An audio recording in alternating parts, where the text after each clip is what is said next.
cette deuxième table ronde qui est évidemment dédiée aussi au Pays de la Loire. Hein, évidemment, autour du sujet, on a parlé de l'actualité récente, la reconversion de la centrale de Cordemais, et puis aussi l'inauguration, il n'y a pas si longtemps, du parc éolien offshore donc au large des côtes.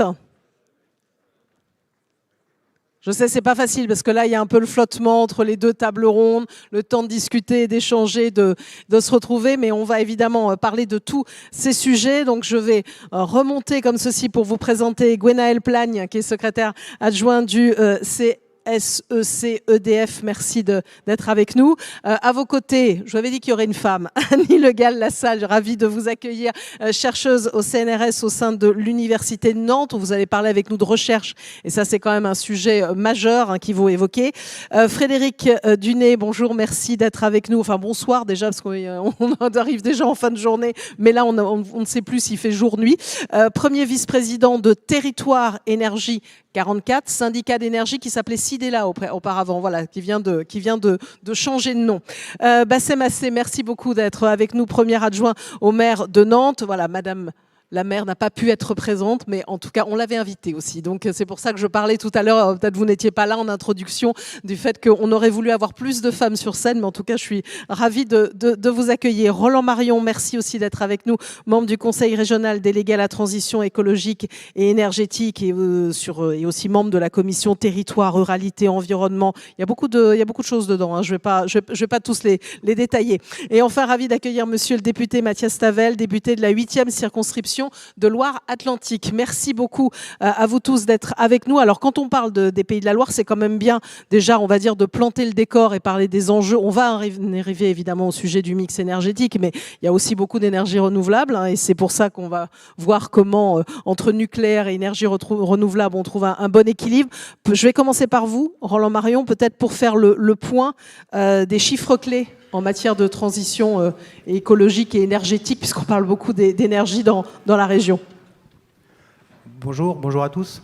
Je ne vais pas forcément beaucoup parler de chiffres clés, mais peut-être plus des ambitions de la région. Et les ambitions de la région, elles se traduisent au moyen d'un document partagé, d'une vision partagée. C'est le schéma régional d'aménagement, de développement durable et d'égalité des territoires, qui inscrit la volonté de la région à l'horizon 2050 sur des grands enjeux environnementaux et sur des grands enjeux énergétiques. Et ça me permet de rebondir sur un point qui a été dit à la table ronde précédente et sur lequel je suis entièrement d'accord, c'est celui de la absolument nécessité essentielle que d'avoir une vision qui traverse peut-être les alternances politiques. Et quand on parle de ces questions énergétiques, comme dans notre SRADET, on ne parle pas pour le mandat ou pour le prochain mandat, on parle pour la prochaine génération ou pour les 2 prochaines générations. Il y a eu pendant un certain nombre d'années de la continuité dans la politique énergétique de la France.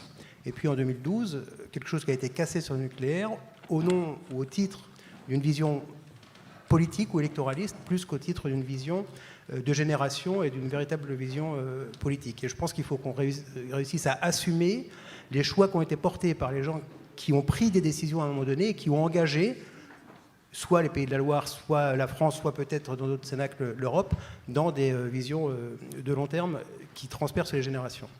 Donc dans notre SRADET, on a au moins 2 grands enjeux.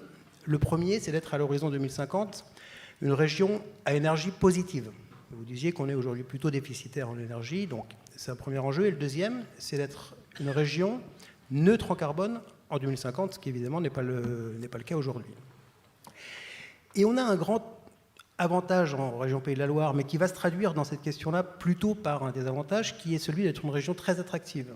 On est à peu près aujourd'hui 3 600 000 personnes et on attend 800 000 personnes à l'horizon du SRADET qui vont arriver en Pays de la Loire. Ça veut dire qu'il faut qu'on arrive à atteindre ces objectifs tout en accueillant les gens qui veulent vivre, et tant mieux, sur notre territoire. Et ça, c'est un sujet qui va véritablement poser des enjeux fondamentaux. Le premier, ce sera celui d'éviter en fait, d'utiliser de l'énergie inutile et donc de diminuer de 50% de consommation énergétique à l'horizon 2050, en tenant compte de cet accroissement de la population, en tenant compte évidemment de tout ce qui va derrière, c'est-à-dire l'accroissement de l'activité industrielle et économique. Les 2 premiers utilisateurs producteurs de gaz à effet de serre et d'énergie, ce sont les transports et l'habitat.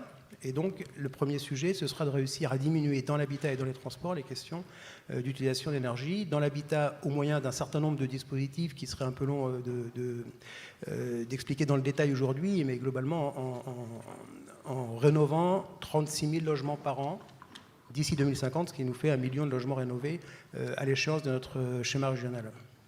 Puis le deuxième, c'est d'organiser les transports, d'organiser la mobilité de manière à ce qu'elle soit plus fluide, mais qu'elle soit également beaucoup moins émettrice en gaz à effet de serre. Et c'est par exemple tous les défis de la mobilité partagée sur lesquels la région est déjà en pointe, puisque il y a encore beaucoup à faire évidemment, mais sur le covoiturage par exemple, on fait partie des régions les plus dynamiques de France.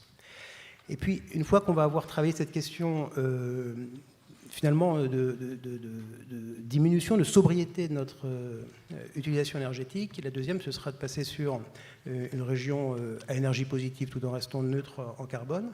Et ça passe évidemment par le déploiement des ENR, mais c'est aussi un point sur lequel je peux le dire dès maintenant, mais entièrement d'accord avec les propos qui ont été tenus juste avant. Les ENR seulement ne permettront pas d'avoir une région à énergie positive et neutre en carbone, et c'est exactement pareil sur le reste de la France. Les énergies non renouvelables, les énergies marines renouvelables ne permettront pas à elles seules d'être neutres en carbone et d'avoir un mix énergétique qui convienne à l'usage de nos populations. Et on est donc, dans la région des Pays de la Loire, extrêmement favorable au nucléaire. On n'en a pas aujourd'hui sur le territoire, ça ne vous a pas échappé, mais la question du SMR, par exemple, peut se poser. Et elle peut se poser, par exemple, à Cordemais, dans un horizon de temps un peu lent après Écocombust. Ensuite, le sujet, c'est, une fois qu'on aura cette volonté-là, ce sera d'aller sur des énergies renouvelables quand même. Énergies renouvelables, alors il y en a une dizaine, hein, donc on ne va pas les passer dans le détail, mais on a au moins 3 grands sujets d'énergie renouvelable. Madame, vous l'avez cité tout à l'heure, la question du gaz, et on a une région aussi très agricole, et le biogaz, fait partie des sujets qui vont être multipliés par 6 ou 7 du biogaz, oui, dans les prochaines années. Deuxième, c'est le photovoltaïque. On voit bien que le photovoltaïque, c'est un sujet qui est appréhendé avec beaucoup d'ambition, en particulier ces derniers mois, et même la réalité, c'est qu'on n'arrive pas à fournir en photovoltaïque. Et le troisième, c'est les énergies éoliennes offshore. On a le premier parc éolien offshore, on a candidaté à un deuxième, il pourrait y en avoir un troisième. Ça fait partie des 3 grands piliers qui structureront avec le nucléaire, à l'horizon 2050, le mix énergétique des Pays de la Loire. Alors justement, parce que vous avez parlé de ces 2 énergies, on va rentrer un peu plus en détail. Et avec vous, monsieur le député Mathias Tavel, en plus député de Saint-Nazaire, un premier parc éolien français sur ce sujet spécifique des éoliennes et de l'éolien offshore. Oui, bonjour à toutes et bonjour à tous. Effectivement, on va parler de cette fierté qu'est le premier parc éolien en mer en France. Juste quand même, ayons en tête que le premier au Danemark date de 1991 et qu'il était grand temps que la France en ait. Simplement, pour prendre un peu de recul, le premier objectif pour les Pays de la Loire, mais pour le pays tout entier, c'est la décarbonation. Et donc ça veut dire pas seulement la consommation d'énergie électrique, mais d'énergie globale. Et de ce point de vue-là, le premier levier, c'est la question de la sobriété et de la réduction des consommations qui ne sont pas indispensables. Par exemple, en matière de logement. Et de ce point de vue-là, au Parlement comme dans la région, il faut constater que le compte n'y est pas. Au Parlement, nous avons voté cet automne pour qu'il y ait 11 milliards d'euros de plus sur la rénovation des logements. Quelle a été la réponse gouvernementale ? 49.3, suppression de l'amendement, retour du budget tel qu'il était présenté initialement. Pas un centime de plus à l'arrivée. À l'échelle régionale, mon voisin vient de donner des objectifs pour 2050, mais depuis 2017, les financements régionaux pour la rénovation des logements ont été divisés par 3, passant de environ 13 millions à 4 millions et demi par an. Donc on peut donner des objectifs à 2050 qui sont extrêmement séduisants, extrêmement sympathiques, Mais il faudrait à minima que les objectifs de chaque jour soient en cohérence avec cet objectif. Or, sur le schéma régional, il y a clairement, et d'ailleurs il est à peine adopté, qu'il est déjà en révision, parce que les décisions qui sont prises ne permettent pas d'atteindre les objectifs qui sont affichés. Donc il y a là déjà un devoir de cohérence. Je prends que cet exemple-là, on pourrait parler d'autres exemples, par exemple sur les mobilités. Considérer que le TER est une marchandise qui doit être ouverte à la concurrence n'est de notre point de vue insoumis, pas la meilleure façon de développer le transport collectif dans notre région, alors qu'il faudrait plutôt du service public et du pilotage. Là aussi, ça fait écho à la discussion d'avant. Deuxièmement, si on veut faire cette transition, cette décarbonation, moi je rejoins ce qui a été dit dans la table ronde précédente, j'y reviens pas, l'énergie n'est pas une marchandise, de la maîtrise publique, du contrôle public, des entreprises publiques et évidemment une planification écologique. C'est ce que nous défendons, nous, depuis longtemps, et je vois que maintenant le mot est repris par tout le monde. Il reste à ce que chacun aille jusqu'au bout de l'idée, mais c'est sans doute déjà une première victoire, au moins sémantique. Et après, oui, l'objectif de développement des énergies renouvelables. Et pour nous, nous disons l'objectif 100% d'énergie renouvelable. Comme le dit 3 des 6 scénarios de RTE dans Futur 2050, l'un en 2050 et les 2 autres en 2060. J'ai entendu dire du bien de RTE il y a peu de temps, on pourrait en dire du mal sur certains aspects, et je salue là les camarades de la CGT notamment qui sont concernés. Mais oui, cet objectif-là, il peut être donné. Et ce territoire-là, ce département, la Loire-Atlantique, qui, par la raffinerie de Donge, par la centrale de Cordemais, par le terminal gazier, joue depuis des décennies un rôle absolument moteur dans l'approvisionnement énergétique du pays à base d'énergie fossile. C'est le choix qui a été fait et c'est le besoin auquel le territoire a répondu. Et aujourd'hui, ce territoire doit être soutenu, encouragé pour devenir la vitrine du renouvelable en France. Et c'est pour ça que le parc de Saint-Nazaire, il est si important. Parce que quand vous allez discuter à Saint-Nazaire, par exemple avec les pêcheurs, bah, ils ne vous disent pas des horreurs sur le parc. Ceux qui disent des horreurs, c'est essentiellement les résidents d'un certain nombre de communes particulièrement fortunées qui ont poussé des cris d'orfraie pour obtenir un bonus fiscal au détriment de la ville de Saint-Nazaire et des communes qui ont investi pour le développement de cette énergie. Je suis content d'entendre que la région est volontaire pour avoir un 2e ou un 3e parc. N'empêche que le jour où le président de la République vient inaugurer le parc éolien de Saint-Nazaire, la première chose que porte la présidente de région, c'est la question du SMR. Ce n'est pas la question du développement de l'éolien en mer. Ce n'est pas la question des infrastructures portuaires, notamment sur le port de Saint-Nazaire, alors que si on veut développer demain de l'éolien flottant, on va avoir besoin de moderniser considérablement les infrastructures portuaires et de faire travailler ensemble tous les ports de la façade atlantique. Donc voilà des exemples sur lesquels il faut être beaucoup plus ambitieux, beaucoup plus offensif. Et évidemment, tout ça doit se faire par la planification, par la maîtrise publique. Et je crois que là, nous pouvons nous retrouver au moins avec une partie de celles et ceux qui sont dans la salle. Voilà, vous parlez de 100% de renouvelables. On lancera le débat sur le mix énergétique tout à l'heure, mais c'était pour poser, on va dire, le point de vue de chacun sur cette question. Bassem Assé, je vous passe la parole pour parler de Nantes, évidemment. Alors, les questions notamment d'isolation et les questions de rénovation énergétique, ça vous tient à cœur. Le photovoltaïque aussi, hein, c'est comme ça, je balaye, on va dire, les énergies renouvelables à travers vos témoignages. Merci pour votre question et merci à ceux qui ont organisé cet événement. La question énergétique, il y a peut-être encore 6 mois, ceux qui s'intéressent à l'énergie regardaient ça de près, mais depuis quelques semaines, quelques mois, c'est devenu quelque chose dont on parle lors des repas du dimanche, les repas de Noël, et régulièrement dans le JT du 20h. Donc merci d'avoir organisé cette rencontre et d'avoir organisé cette mobilisation autour de l'avenir du service public de l'énergie. Pour parler en ce qui concerne Nantes et donc la métropole, on part de 2 objectifs principaux, puisque pour pouvoir planifier, on a besoin de se fixer des objectifs. Et les 2 objectifs que je voulais partager avec vous aujourd'hui, c'est le fait qu'à Nantes, nous avons un plan climat qui a été voté il y a quelque temps et qui se fixe comme objectif de réduire de 50% d'ici 2030 le niveau d'émissions de gaz à effet de serre, puisque c'est cette décarbonation que plusieurs, aujourd'hui, enfin les deux précédents orateurs ont évoqué. Ça, c'est notre objectif premier, moins 50% d'ici 2030. Alors évidemment, c'est un objectif ambitieux qui sera probablement difficile à atteindre, dont l'atteinte ne dépend pas que de leviers dont on a la maîtrise. Néanmoins, on se fixe cet objectif et on essaye autant que possible de mettre en place les actions qui permettent de l'atteindre. Et deuxième objectif, qui vient juste après, c'est là aussi moins 50%, et c'est pas juste pour la rime et pour la beauté du chiffre, moins 50% d'ici 2030 aussi, les consommations d'énergie finale par les habitants. Ces chiffres étant calés sur la base de 2003, puisque c'est à ce moment-là qu'on a commencé à travailler sur le sujet.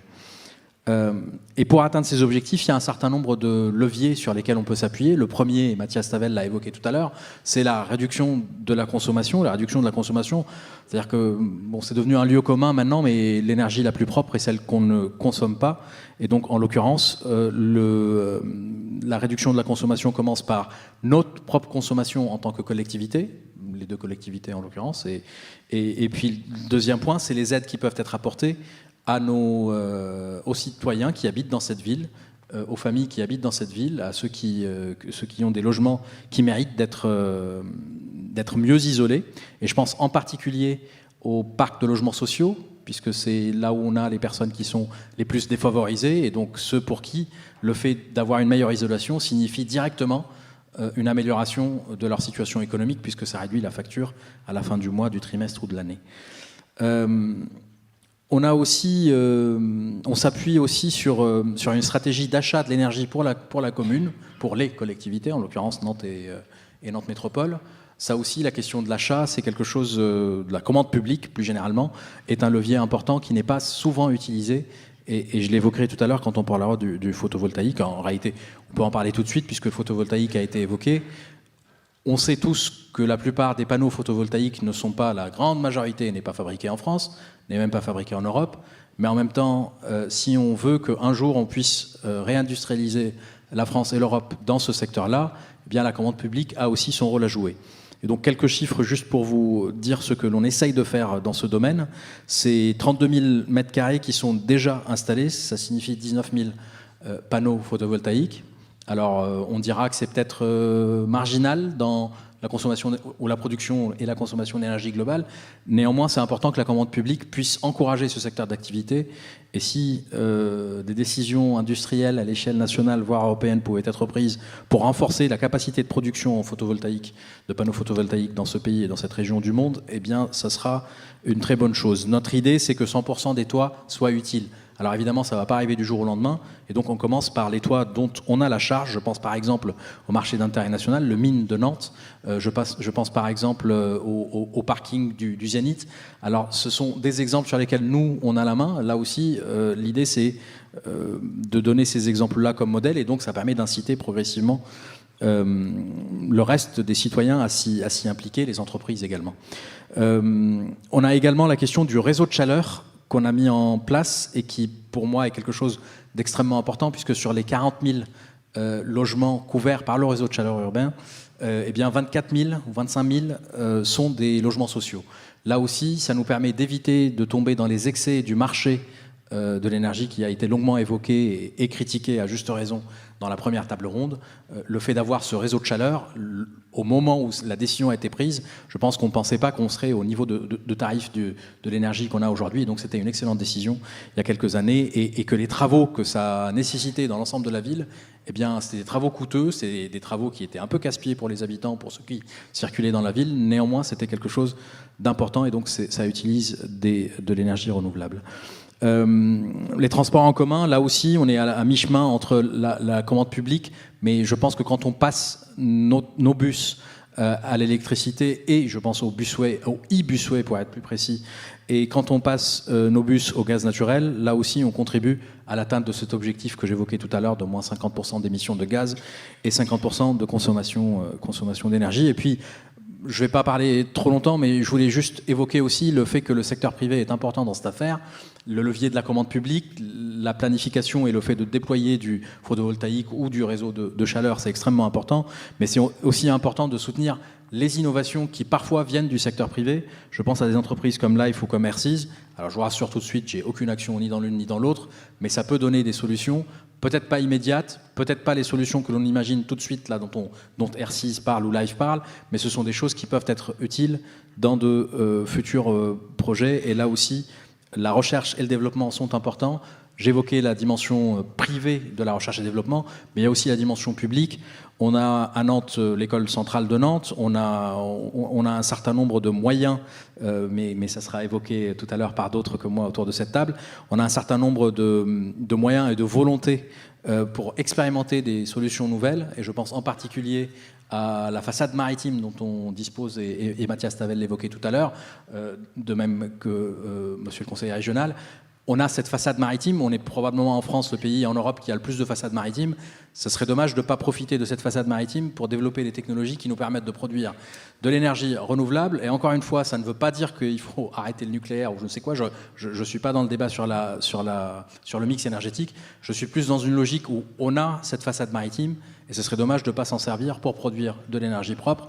A fortiori, lorsqu'on est dans un pays qui sait pertinemment qu'il a une forte capacité de recherche et développement et pour la production au travers du nucléaire, mais on sait très bien que ça, c'est pas des choses qui peuvent être exportées et que si un jour on veut exporter aussi notre capacité de produire de l'énergie propre, eh bien cette façade maritime peut aussi nous servir à la déployer, à la tester chez nous pour un jour peut-être l'exporter, c'est aussi utile. Mais là, je dépasse largement les bornes de ce que fait une ville ou de ce que fait une métropole et donc je vais m'en arrêter là. Merci. Très bien. Alors justement, on va passer la parole à Annie Le Gall-Lassalle pour parler de recherche, parce que là, vous avez tendu, on va dire, la perche sur le sujet auprès de vous, un chercheuse au CNRS à l'Université de Nantes, pour mieux comprendre aussi les enjeux de la recherche dans ces sujets.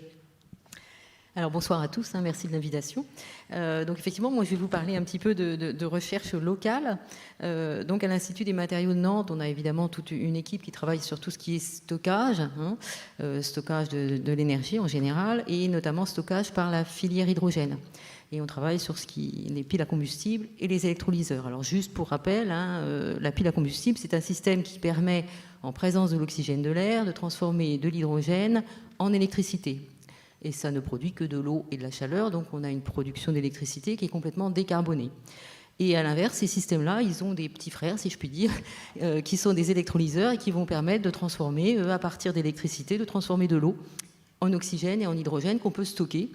Et donc on va pouvoir retransformer en électricité quand la production photovoltaïque ou éolienne, par exemple, sera arrêtée.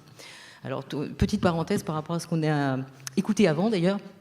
C'est extraordinaire parce que les Allemands, ils ont déjà trouvé le moyen de faire du business comme ça. À Mayence, ils ont effectivement un parc éolien où ils transforment de l'électricité en hydrogène quand l'électricité est pas chère, quand la France leur vend de l'électricité pas chère, et puis nous la revendent chère en transformant l'hydrogène en électricité. Donc voilà. Petite parenthèse. Donc en tout cas, on voit que cette filière hydrogène, et cet hydrogène, il a sa place à prendre. Alors à la fois pour la mobilité, puisque la mobilité est lourde, tout ce qui va être transport, engin de chantier, autocar, etc. Et puis également donc dans la gestion de ce renouvelable. Alors là, j'en arrive à la région. Alors il se trouve qu'on pourrait aussi faire un débat sur la façon dont la recherche est pilotée en France. Vous savez qu'on a beaucoup de mal à avoir de l'argent si on ne va pas la chercher dans le privé. Mais là, il se trouve qu'au miracle, voilà qu'on a quelques projets qui sont financés et qui peuvent être gérés uniquement par des laboratoires, notamment ce qui s'appelle des projets ciblés sur l'hydrogène. Et donc nous, ici à Nantes, nous travaillons on est investi dans 3 de ces projets, sur de l'électrolyse haute température, et puis un sur la flexibilité de ces systèmes électrolyseurs et piles à combustible. Et quand je dis flexibilité, je veux dire qu'on va pouvoir faire marcher ces piles à combustible avec autre chose que de l'hydrogène pur, et notamment des mélanges gazeux qui peuvent venir de biomasse, de déchets boisés par exemple, ou qui vont pouvoir provenir de déchets azotés agricoles. Et puis c'est aussi faire marcher ces systèmes avec de l'air qui n'est pas forcément de l'air pur, donc air pollué, air marin. Et puis vous me voyez arriver, on va également travailler sur de l'électrolyse d'eau de mer et pouvoir notamment chercher à produire de l'hydrogène au pied d'éoliens offshore par exemple. Donc voilà un petit peu, peut-être que pour une première prise de parole, ça suffit, pour vous donner un petit peu l'idée de ce qui se fait en recherche localement sur cette filière hydrogène. Oui, un éclairage qui est important. Alors, j'oublie pas Frédéric Dunet et Gwenaëlle Plagne, mais peut-être vous vouliez glisser un mot, Roland Marion, aussi de ce sujet de l'hydrogène, puisque là, on est en train de balayer plusieurs énergies. Peut-être juste simplement pour redire, c'est vraiment très satisfaisant d'entendre parler d'hydrogène, parce qu'on a aussi en Pays de la Loire cette volonté de développer fortement la question de l'hydrogène. Alors, ce sera, vous disiez tout à l'heure, monsieur, le photovoltaïque, ce ne sera qu'une petite partie, mais en réalité, toutes les énergies renouvelables ne seront elles-mêmes qu'une petite partie. Enfin, on va les multiplier, et c'est la somme de l'ensemble qui fera notre mix énergétique. Et dans cette somme d'ensemble, l'hydrogène fera partie d'une partie des solutions qui nous permettront d'avoir une région décarbonée. Alors, vous avez cité Life, enfin, on a vraiment un certain nombre d'industriels chez nous, là, sur notre territoire, qui ont des véritables projets très ambitieux sur l'hydrogène et qui s'appuient sur un écosystème de chercheurs extrêmement dynamique également, quoi. Et donc c'est cet écosystème global qui fait qu'on avance plutôt pas mal sur le sujet, même s'il est plutôt à l'horizon des 10 ou 15 prochaines années, évidemment.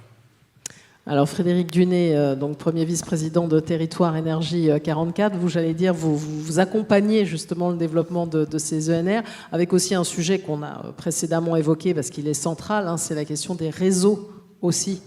Que vous organisez. Alors, tout à fait. Alors, bonjour Frédéric Dunet, donc je suis premier vice-président de Territoire d'Énergie 44, donc l'ancien CIDELA, et j'aurais d'ailleurs un mot pour vous expliquer pourquoi nous avons changé de nom. En fait, effectivement, nous sommes une AODE, donc une association organisatrice de distribution d'électricité, et à ce titre, les communes nous ont fait confiance et se sont mutualisées pour créer le CIDELA, c'est-à-dire nous confier la gestion de leur réseau. Alors, on travaille main dans la main avec Enedis, bien sûr. Donc je reconnais certains représentants dans la salle et avec lesquels on essaye de construire intelligemment le réseau de demain. Je vous disais Territoire d'Énergie 44. Pourquoi ? Parce que le CIDELA, syndicat de l'électricité de Loire-Atlantique, ça ne parlait pas à grand monde, ou plus exactement, nos missions sont bien au-delà de la simple distribution de l'électricité. En effet, depuis 10 ans déjà, nous avons développé des services pour nos communes, à la demande de nos communes, en termes de maîtrise de l'énergie, et ça passe de développement de conseils en énergie sur les territoires, que l'on connaît mieux que personne, pour travailler sur la sobriété énergétique. J'aime rappeler qu'effectivement, l'énergie la moins chère, c'est celle qu'on ne consomme pas. Et effectivement, nous avons tout un axe de travail qui vont dans ce sens. À côté de cela, effectivement, il y a le développement de toutes les énergies renouvelables dont on a déjà parlé, qui sont, à mon sens, indispensables, sans remettre bien sûr en question la nécessité, au moins pour les années à venir, de l'électricité nucléaire, à mon sens. Ça n'engage peut-être que moi, mais effectivement, je vais dans ce sens-là, en sachant qu'effectivement, le développement des énergies renouvelables passe par plusieurs moyens.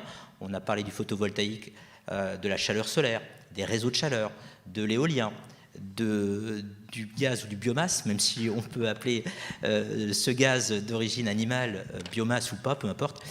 Toujours est-il que nous travaillons sur l'ensemble des solutions que l'on peut apporter dans nos territoires, mais là où j'aimerais insister par rapport à tout ce qui a été dit sur la session d'avant, c'est que s'il y a une planification qui doit être faite à l'échelle nationale, l'acceptabilité et le portage ne pourra être que local. Et c'est là où nous, à ODE, c'est-à-dire on est des émanations, je suis aussi adjoint dans ma commune, alors je ne sais pas si je dois le préciser, je suis à Guérande, donc je suis aussi dans le parc offshore, qui va bénéficier des subsides des éoliennes, mais pour aller dans votre sens, ça va vous faire plaisir. En tout cas, à Guérande, on a décidé de flécher cet argent qu'on n'avait pas demandé pour la transition écologique. Voilà, c'est l'engagement qu'on a pris. C'est pas pour faire un gymnase, même si on peut en avoir besoin, il sera fléché pour la transition écologique. Mais j'insiste bien sur le fait que, clairement, je ne peux penser que nous réussirons ce pari de la transition écologique que quand on travaillera effectivement main dans la main avec une planification peut-être à l'échelle régionale, nationale, mais qu'à l'échelle locale, il faudra qu'on s'appuie sur les élus et sur les citoyens. Et on a plein de moyens, à mon sens, pour rendre le citoyen acteur, et pas simplement consommateur, mais consommateur. On a des moyens de les responsabiliser et qu'ils prennent part dans ces projets de parcs éoliens, de parcs photovoltaïques, pour que chacun y trouve son compte. Très bien, vous avez commencé à ouvrir, on va dire, la deuxième question, mais c'est très bien, et les autres échanges. Mais justement, on va les ouvrir et faire réagir Gwenaëlle Plagne à tout ce qui a été dit, sachant que l'idée de ce premier tour de table aussi, c'était de balayer tout ce qui pouvait se développer aussi dans la région, avec évidemment le rôle du nucléaire et la question du mix énergétique dans dans cette démarche. Bonjour à toutes et tous.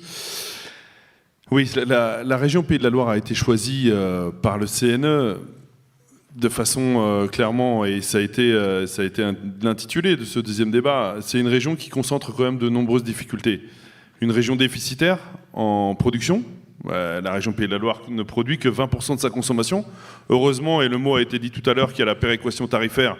Sinon, le Pays de la Loire devrait payer encore plus cher que les autres, puisque nous ne pouvions pas produire suffisamment pour son autoconsommation. D'ailleurs, je fais aparté, ça va aussi d'ailleurs sur la solidarité nationale, puisqu'on a aussi des zones non interconnectées. On pense aux pommes, on pense à Guadeloupe, à Guyane, mais aussi en Bretagne, au large de la Bretagne, Ouessant. Oui, c'est des zones qui ont besoin de la solidarité, qui ont besoin de la maîtrise publique pour pouvoir y arriver. Alors il y a quelques grands thèmes quand même qui sont imposés dans ce cadre-là et sur lesquels on peut réagir en Pays de la Loire et le mesurer directement. C'est la question de la transition énergétique, la question de la sécurité d'approvisionnement. Puisque le débat d'énergie, on peut y mettre tout ce qu'il y a de schémas, d'orientation, de plans à 2050, voilà. Là, on peut voir, et c'est en tout cas ce qui certainement met la question du CNE de manière importante dans le débat public, c'est que on le mesure aujourd'hui, les prix qui s'enflamment. La question et ça a été dit tout à l'heure, je ne vais pas revenir sur les causes, mais le marché est clairement identifié, le besoin de maîtrise publique, et puis la sécurité d'approvisionnement, encore plus en Pays de la Loire et en Bretagne. Oui, on fait partie des régions qui très certainement risquent d'être coupées les premières, puisqu'étant déficitaires au niveau production. Pourquoi ? Parce qu'il y a des choix qui ont été faits, et certains prennent énormément de temps. On se félicite d'avoir un parc éolien offshore. Il a fallu de très nombreuses années pour qu'on soit le premier parc éolien offshore sur Saint-Nazaire. Entre-temps, il y a eu de nombreuses centrales qui ont fermé en France, rendant notre parc de production extrêmement fragile.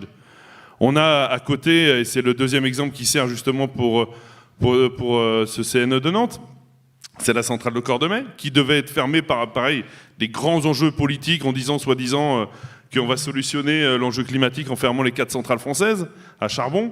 1% des émissions françaises de CO2. Bon, mais l'une des dernières qui reste, c'est celle de Cordemais. Heureusement, 7 ans de combat pour arriver jusqu'à une conversion et on pourra probablement y revenir. On voit bien qu'entre les grandes orientations politiques, les grands plans qui peuvent être mis, il y a une question de pragmatique, il y a une question de tous les jours. Quand on allume quand on vient tourner son interrupteur, allumer la lumière, est-ce qu'on va avoir de l'électricité, son chauffage et à quel prix on la paye ?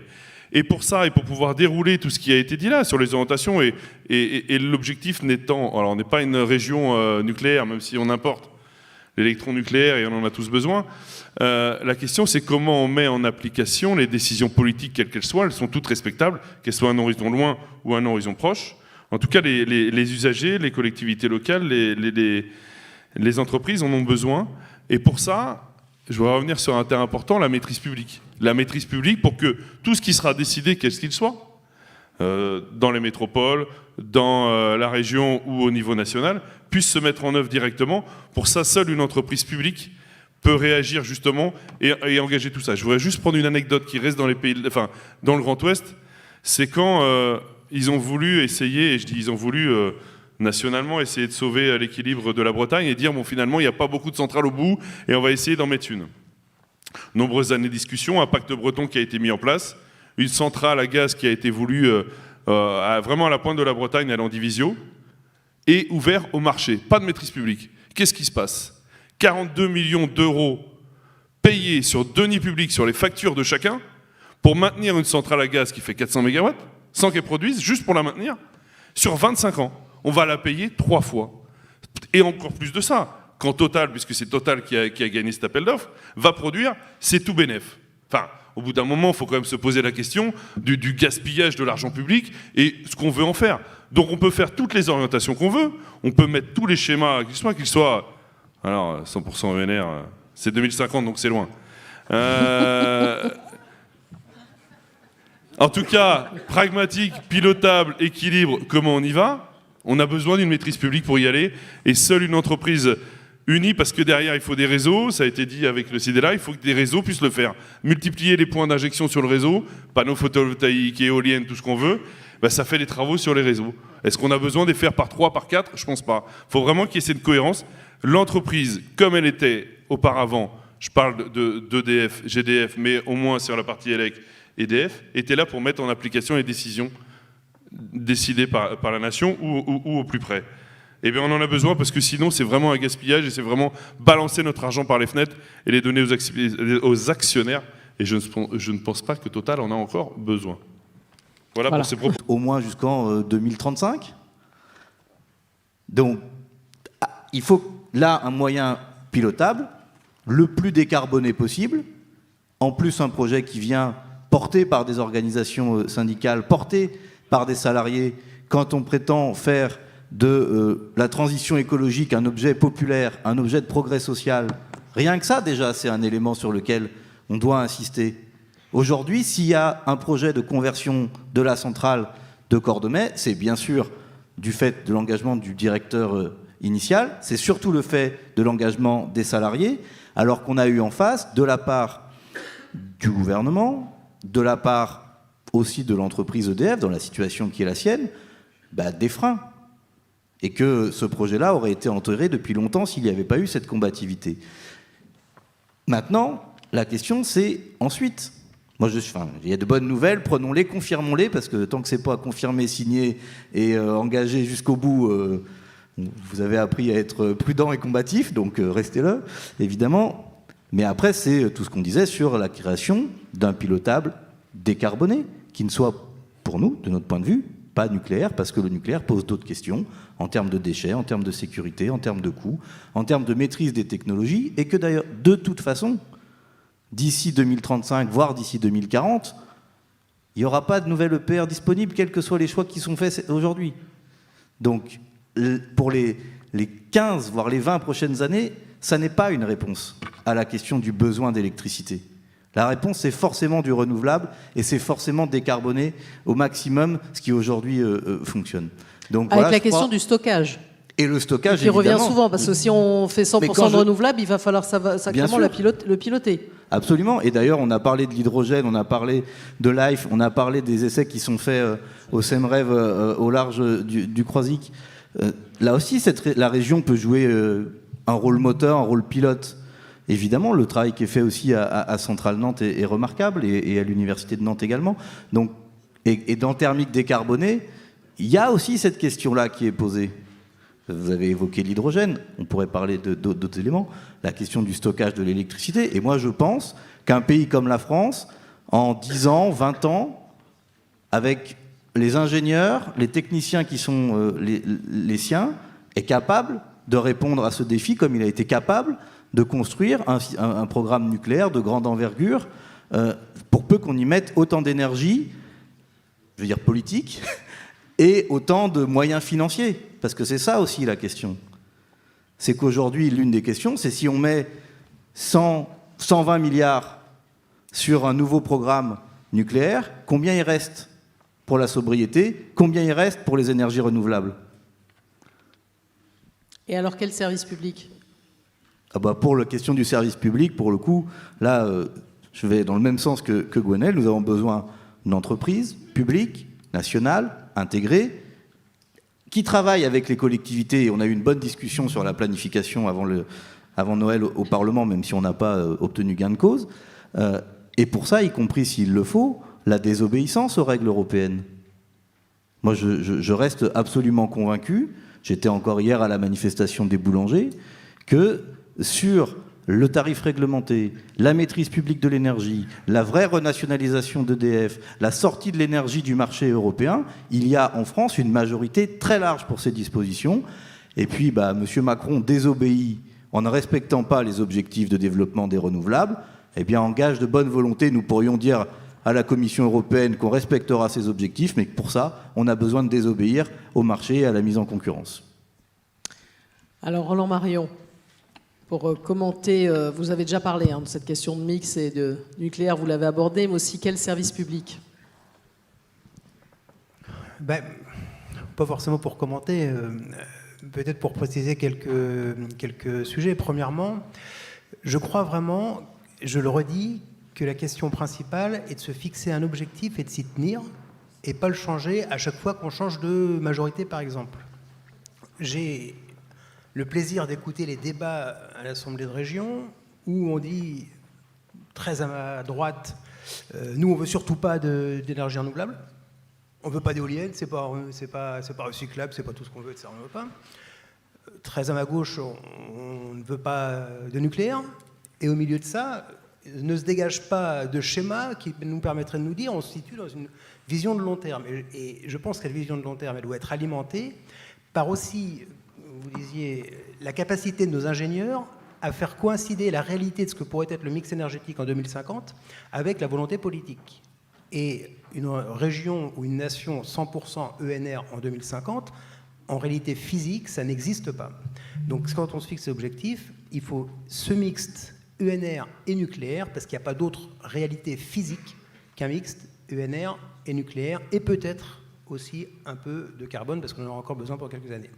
Mais je voudrais juste rebondir sur un point que vous avez cité, monsieur, à ce titre-là, qui va être, à mon avis, l'enjeu des prochaines années quand on va devoir opérer à grande échelle cette mutation vers de l'ENR ou du décarboné, si on ne veut pas dire nucléaire. C'est celle de l'appropriation locale, et c'est celle de la manière dont les gens... C'est vrai que quand on discute avec eux, ils nous disent, nous, notre priorité, ils ont raison, c'est l'écologie, c'est le monde de nos enfants et de nos petits-enfants, et donc il faut qu'on y aille. Allez, on y va. Et puis quand on leur dit, mais dans ce cas-là, il va falloir qu'on mette des ENR, on va mettre une éolienne. Ah non, on ne veut pas d'éolienne. Hein. Bon, alors on va mettre une unité de méthanisation. Ben, on ne veut pas d'unité de méthanisation chez nous. On veut pas de... Et finalement, ça, c'est pas très grave. Ce qui est grave, c'est, dans ce cas-là, au niveau local, dites-nous de quelle énergie vous voulez sur votre territoire pour être indépendant d'énergie. Peut-être que ce sera de la méthanisation, de l'éolien offshore, du photovoltaïque qui a aujourd'hui plutôt bonne presse, mais je sais que ça peut encore évoluer dans les mentalités. Et cette question, à mon avis, de mutation vers une énergie décarbonée, elle va se confronter beaucoup plus à des défis sociaux et d'appropriation qu'à des défis technologiques ou industriels. Alors peut-être que vous pouvez rebondir justement, Frédéric Dunet, puis je passerai la parole après à Bassem Assé. Écoutez, je partage forcément. Alors, il y a une chose qui me semble évidente dans ce mix énergétique. On parle de mix énergétique maintenant, dans 5 ans, dans 15 ans, dans 20 ans. Ce que je note surtout, c'est qu'on n'a pas de politique à long terme qui serait vraiment un cap et qu'on pourrait s'y fixer. Alors qu'on soit de droite ou de gauche, je veux bien, mais il y a eu une indécision depuis 15 ans qui fait qu'on est dans la situation où on est actuellement. Ça veut dire qu'on n'a pas de politique de l'énergie, si on veut... Depuis 15 ans, on navigue à vue. Moi, je ne vois pas ce que l'on a pris comme direction depuis 15 ans. Alors, un coup, c'est on ferme les centrales thermiques, un coup, on ferme le nucléaire, un coup, on lance tout dans le photovoltaïque. Très probablement que tout ça est une erreur et tout ça est une bonne chose, à la fois.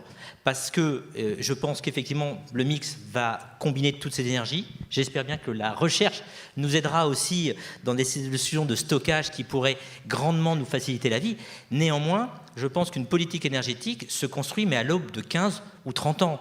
Mais j'ai envie de dire que ce problème de l'énergie en France, ou même en Europe, doit faire l'objet d'un consensus. Et là, qu'on soit de gauche ou de droite, à un moment donné, on peut se fixer des objectifs, mais il y a ceux qui sont... Moi, quand j'entends 100% d'énergie renouvelable, je dis bravo, j'y crois pas, simplement ça. Après, accompagnons ou ayons la volonté de les développer, pourquoi pas ? On aura besoin en tout cas de l'énergie nucléaire, c'est indéniable, c'est quand même la seule décarbonée qui nous permet aussi d'avoir une facture qui soit raisonnable, même si avec les bémols que l'on peut mettre du fait du marché européen. Néanmoins, c'est quand même une énergie que l'on sait produire et qui nous permet, et qui a permis notamment des réussites économiques, comme on a pu le citer avec Péchinet notamment, peu importe. Donc, première chose, ce manque de visibilité et de vision à long terme des politiques, dont je me mets dans la... Moi, je suis un humble élu local, mais je me mets tous dans le lot, c'est-à-dire qu'on n'arrive pas à se projeter. La deuxième chose, c'est qu'effectivement, l'acceptabilité au niveau local va être capitale. On le voit bien, on a des projets que l'on veut monter, des projets plus ou moins simples, mais même du photovoltaïque. Du photovoltaïque peut faire l'objet d'opposition de riverains locaux. Et c'est là où on a effectivement, nous, notre travail d'élus, pour monter des systèmes où, j'ai envie de dire, tout à chacun peut y trouver un bénéfice. Alors ça peut être un bénéfice à travers la participation dans une ferme photovoltaïque, comme on sait mettre. D'ailleurs, je pourrais vous citer l'exemple du projet qu'on a à Machecoul, où une entreprise privée va couvrir 18 000 mètres carrés d'un nouveau bâtiment, donc c'est Intersport à Machecoul, et l'énergie produite va être partagée dans un rayon de 10 km avec des bâtiments communaux et un hôpital. Et bien, ce projet, quand on peut l'expliquer, le bénéfice immédiat localement, trouve et fait consensus. Donc ça, c'est un exemple parmi tant d'autres, même si le photovoltaïque, vous le faisiez remarquer, est plutôt bien accepté, dans certains endroits, il est refusé aussi. Donc on aura besoin d'une coordination nationale, la planification, les grands enjeux, j'ai envie de dire, c'est EDF probablement. La réalisation locale, c'est les AODE que je représente, c'est les élus que je représente aussi, pour que le mix, le mélange se fasse bien. Vous me parliez aussi du service public. Alors moi, on a beaucoup parlé d'EDF. Moi, j'ai envie de vous dire qu'il faut qu'EDF soit nationalisé, mais il faut que Enedis ne soit pas privatisé. Si vous avez la production qui est nationalisée, mais que le transport est privatisé, ça ne va pas le faire. Là, c'est la position de l'AODE que je défends, clairement. On peut travailler à l'évolution de notre réseau de façon intelligente, planifiée. On peut travailler à l'évolution des us et coutumes qui vont faire qu'on va avoir de plus en plus de boucles locales, de consommation locale, mais il faut qu'on puisse le travailler avec le même but. Le même but, c'est le bien commun. Et il faut que cette entreprise reste dans le giron d'EDF, en tout cas qu'elle ne soit pas privatisée. Très bien. Alors justement, je vous ai pas oublié, Bassem Assé, mais je suis en train de revoir un peu la distribution. Je crois que Laurent Brière, vous vouliez nous parler du sujet des réseaux ? Vous voulez peut-être intervenir depuis la salle, comme ça fait un bon complément. Est-ce qu'on peut tendre un micro à Laurent Brière pour le CSE Enedis de Pays de Loire ? Ça va arriver, là, il doit redescendre tous les escaliers. J'aurais presque pu lâcher le mien, c'est pas facile. Mais comme ça fait un bon éclairage de ce que vous venez de dire. Voilà. Et après, je n'oublie pas continuer à faire le tour de table. Allez-y, Laurent Brière. Oui, bonsoir à tous.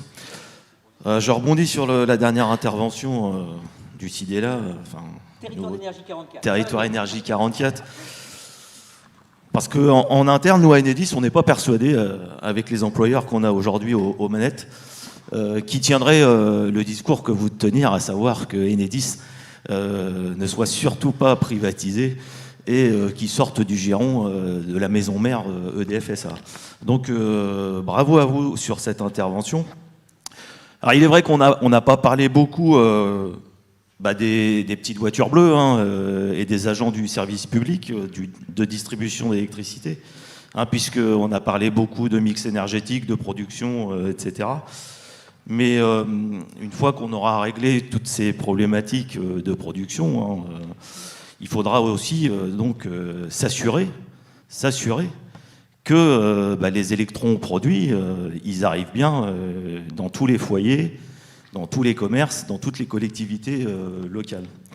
Et donc ça, aujourd'hui, c'est bien l'histoire des salariés d'Enedis, qui sont chargés à la fois de raccorder les nouveaux usagers à différents endroits, mais aussi de garantir à tout moment, tous les jours,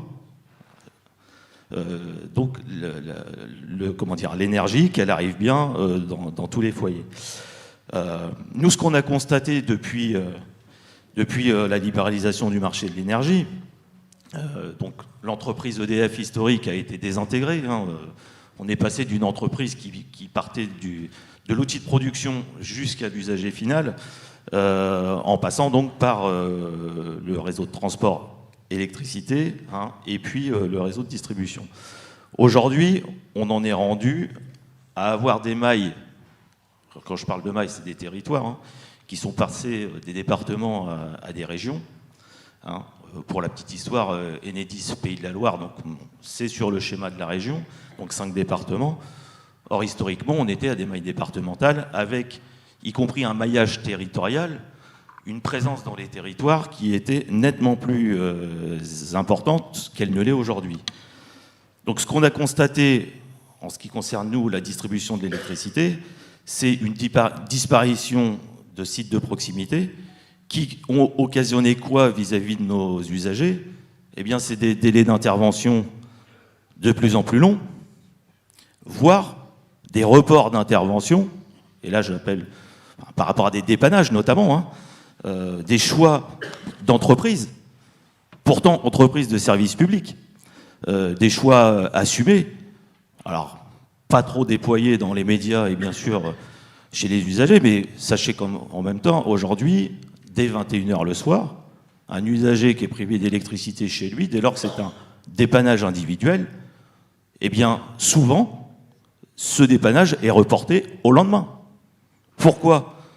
Parce qu'on a supprimé les sites de proximité, on a réduit à peau de chagrin les effectifs, et donc on est rendu au bout du bout.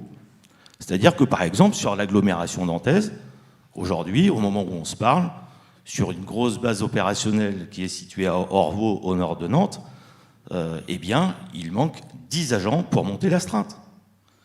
Donc, on en est arrivé par cette politique de vouloir remonter, y compris, on demande... qu'est-ce qui a conduit Enedis à faire cette politique? Ben, c'est parce qu'on a demandé à Enedis de remonter des dividendes à la maison mère. La maison mère, EDF SA.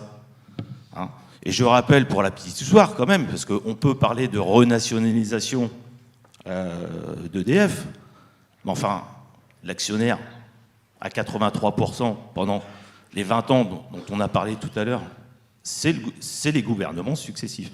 Donc oui, il va falloir qu'il y ait, au sens noble de la politique, des orientations qui soient prises pour des décennies et qu'on arrête de tergiverser. Le mix énergétique, tout le monde est d'accord là-dessus. Il faut qu'il y ait une complémentarité, mais il faut aussi qu'il y ait une politique nationale qui soit mise en place avec la collaboration de tous les territoires. Mais il ne faudrait pas non plus que chaque territoire s'empare du sujet en voulant faire sa petite sauce. Parce que c'est la complémentarité qui fera qu'on réussira rapidement, et y compris sur un modèle économique qui coûtera le moins possible aux usagers. Parce qu'il y a un moment, il y a cette notion-là aussi qu'il faut bien avoir à l'esprit. Hein, puisque les usagers, c'est bien eux, à un moment donné, qui vont financer tout ça. Hein, donc que ce soit les outils de production, que ce soit le réseau, voilà, il faut avoir une politique énergétique à la maille nationale, partagée en local avec tous les acteurs, et donc ça, il n'y a que ce système qui a fait ses preuves. Enfin, entre 1946 et 98-2000, ça a bien fonctionné. Donc pourquoi aujourd'hui les politiques, avec quels qu'ils soient, ne prennent pas la décision de dire « Ok, on a fait fausse route ».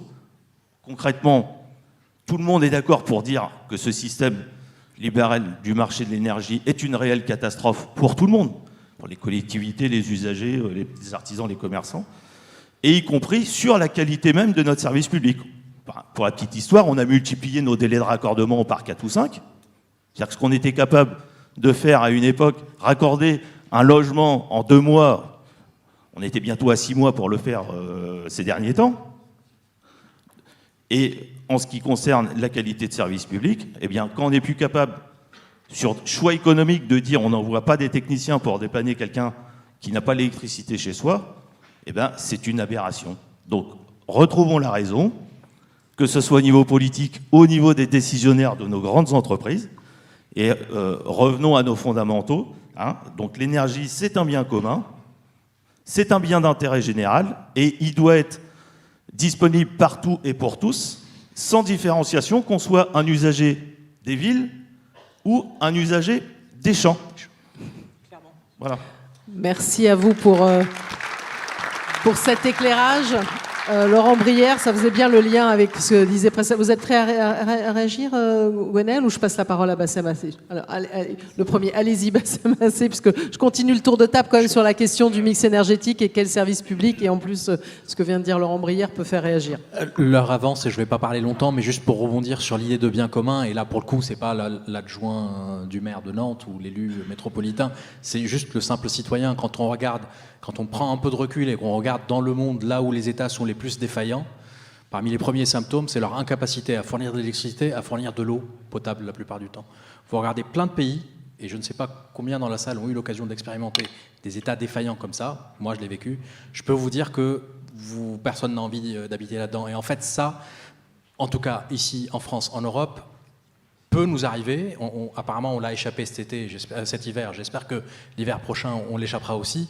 En tout cas, ça, c'est la conséquence directe d'une société de marché où on considère que même si c'est un bien commun, eh bien, il faut le soumettre à la concurrence. Il faut, je ne sais pas ce qui nous a pris il y a une vingtaine d'années, de décider qu'il fallait libéraliser, qu'il fallait mettre en concurrence, qu'il fallait que certains soient des opérateurs qui sont plus des spéculateurs que des producteurs. Je ne sais pas ce qui nous a tous pris collectivement, mais c'est une forme de folie. Alors ça, c'est la société de marché par le biais de... Si, parce que le néolibéralisme est une forme de folie, Mathias.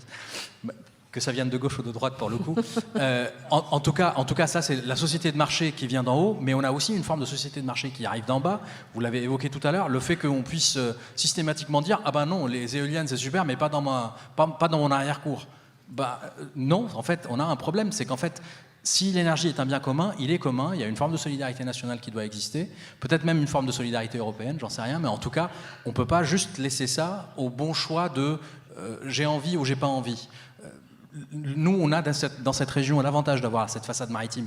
Je l'évoquais tout à l'heure. Je pense par exemple à des technologies qui ne sont pas encore utilisées aujourd'hui. Madame, vous pourrez peut-être en dire un mot.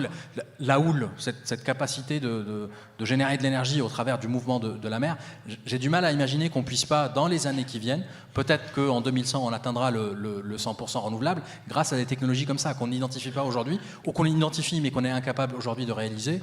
Également pour le stockage, puisqu'on sait que le fait que l'énergie soit pilotable est un vrai point dur qui est insoluble aujourd'hui, en tout cas à échelle industrielle. Donc voilà, tous ces sujets doivent être pris à bras-le-corps, à la fois à l'échelle nationale, mais aussi à l'échelle donc, de la décision politique à l'échelle nationale, mais aussi à l'échelle de la science et à l'échelle de la science physique, pour être plus précis. Merci. Merci à vous. Annie Le Gall-Lassalle, je vais vous passer la parole. On a entendu parler d'une échelle justement nationale et une échelle locale, régionale, locale. Alors vous, votre point de vue sur ce service public ? Alors, un petit peu en tant que chercheur, j'allais dire, si on veut essayer de développer ce service public, moi je vois un petit peu 5 points. Le premier point, c'est vraiment qu'il faut qu'il s'applique, qu'il soit géré au départ localement. Ça n'empêche pas une solidarité entre régions, bien sûr. Mais je prendrai un exemple, par exemple, notre département un peu lointain qui est la Réunion. Ils ont de la bagasse et du solaire, ils se débrouillent avec la bagasse et le solaire. C'est-à-dire, commençons par exploiter ce qu'on a près de chez nous. Et à ce moment-là, on a une bien meilleure acceptabilité sociale. Nous, par exemple, on a travaillé, alors la région a soutenu un projet qui consistait à partir de déchets boisés, installer un petit gazogène local, et de ce gazogène sort un gaz qui peut rentrer dans une pile à combustible et qui permet de produire de l'électricité. Quand vous parlez de ça à des agriculteurs, qu'on leur dit qu'ils vont installer dans le coin de leur grange ce système pour pouvoir finalement avoir une petite production d'électricité locale, ils ne sont pas contre du tout parce qu'effectivement, ça leur évite aussi d'être obligés de se débarrasser de déchets, etc. Et il y en a beaucoup qui sont intéressés pour aussi, par exemple, valoriser de l'urine bovine, valoriser... voilà. Donc, ce problème-là, si on parle de ressources qu'on a dans son jardin et notamment de déchets qu'on a dans son jardin et qu'on va les valoriser, les gens sont quand même plutôt assez volontaires. Le deuxième point, c'est de s'appuyer aussi sur l'existant. Tout à l'heure, madame avait parlé des réseaux de gaz. Bon, c'est sûr que cet hydrogène, on peut en injecter une partie sur des réseaux de gaz, etc. Appuyons-nous, n'essayons pas de réinventer la Lune non plus, mais effectivement, toutes nos recherches, il faut qu'elles s'appuient, et nos solutions de demain, il faut qu'elles s'appuient sur ce qui existe aujourd'hui. Le troisième point que je voulais développer, c'est qu'il faut quand même aussi avoir un petit peu confiance toujours dans les ressources qui nous sont données. Alors on parle des renouvelables, il y a quand même un chiffre que j'aime bien donner, moi, c'est que le soleil, il donne à notre Terre, à chaque instant, 10 000 fois l'énergie qu'on consomme. Donc à nous de faire travailler nos cerveaux pour essayer de récupérer tout ça. Mais c'est vrai qu'il y a d'autres technologies, on parle beaucoup du photovoltaïque, il y a du solaire thermique, qui a un rendement qui est bien meilleur, qu'il faut qu'on exploite, qu'il faut qu'on développe. Il faut soutenir la recherche, par contre, il faut soutenir une vraie recherche publique. Je suis désolée, je fais un peu de pub. Après, le quatrième aspect, il y a un aspect législatif. C'est-à-dire que souvent, on a des solutions techniques, mais finalement, derrière, on n'a pas le droit de les mettre en œuvre parce qu'il y a toute la législation derrière. Il n'y a pas de législation derrière. Donc, par exemple, effectivement, des systèmes comme celui dont je vous parlais tout à l'heure, personne, on ne sait pas comment faire, on ne sait pas comment est-ce qu'on va définir le prix de l'électricité qui est produit comme ça, etc. Donc finalement, on ne fait rien, alors que les solutions techniques existent. Et le dernier point quand même, c'est aussi, il me tient à cœur, il sort peut-être un petit peu du débat, mais on en a parlé, c'est quand même aussi des économies. C'est-à-dire qu'effectivement, on peut se lamenter sur le fait qu'on a des problèmes énergétiques, mais réfléchissons, enfin je veux dire, on met tout sur Internet, on passe notre temps à faire des connexions, à stocker des données dont personne n'a rien à faire, si ce n'est qu'elles sont vendues par je ne sais pas trop qui, je ne sais pas trop où, qu'elles sont conservées sur des serveurs qui nous consomment enfin, qui ont une grande consommation énergétique.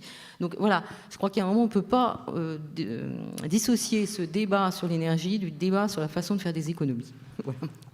Merci à vous. Alors, je vous fais intervenir dans un instant. Oui, on peut vous applaudir. Je vous fais intervenir dans un instant Gwenaëlle Plaine, mais on va avoir une intervention autour de la centrale de Cordemais. Donc, c'est quand même bien, ça peut faire un bon éclairage sur lequel réagir. Avec Fabien Deschamps. Où se trouve Fabien Deschamps ? Là-haut, tout là-haut. Ah bah voilà, tout là-haut, on va vous tendre. Qui est donc, qui représente le CSE UPCLH. Je vous en prie, je vous passe la parole. Oui, bonsoir à toutes et à tous. Permettez-moi, avant d'en arriver à une question sur le débat du jour, le mix énergétique, de refaire un petit peu un rappel des faits sur la lourde bataille au sein de la centrale de Cordemais.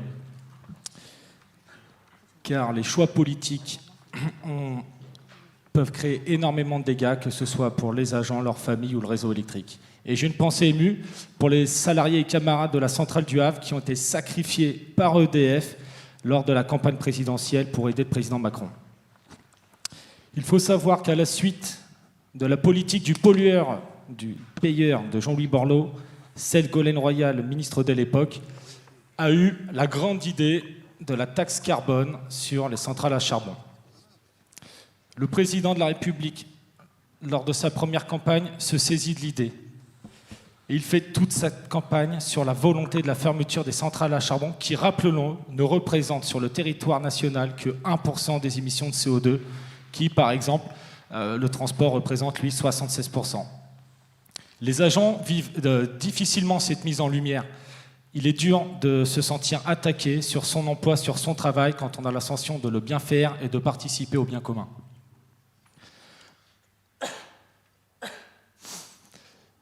C'est face aux toutes premières menaces en 2015 sur notre emploi et notre outil de travail que les agents se mobilisent et travaillent pour proposer le projet EcoCombust. Pour rappel, le projet EcoCombust vise à remplacer le charbon par un combustible neutre en carbone, le black pelé. Il serait fabriqué sur le site de la centrale. Pardonnez-moi, parce que l'émotion est toujours là, tant les années furent difficiles. Je suis perdu dans mon fil, là. Donc le black pelé est issu de la valorisation du bois de classe B, bois de déchets d'ameublement. Et la promesse était belle.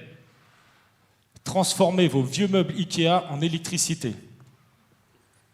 Mais de l'intérieur, à Cordemais, ce fut 7 ans de galère, 7 ans d'ascenseur émotionnel compliqué à vivre, 7 ans de travail et de recherche, 7 ans de mobilisation et de grève pour aller chercher des moyens auprès d'EDF, 7 ans où nous avons répondu aux exigences même les plus folles du gouvernement et de la direction nationale d'EDF, pour qu'au bout de ces 7 ans, quand la lumière apparaissait au bout du tunnel, le partenaire historique d'EDF, Suez de l'époque, décide de quitter le projet et le 9 juillet 2021, veille des congés d'été, dans la plus grande cruauté, EDF décide d'arrêter le projet et l'enterre définitivement, laissant des agents abattus. Mais c'était sans compter sur la détermination de la CGT, qui s'est rapidement relevée après les congés et a obtenu des rendez-vous successifs auprès du ministère.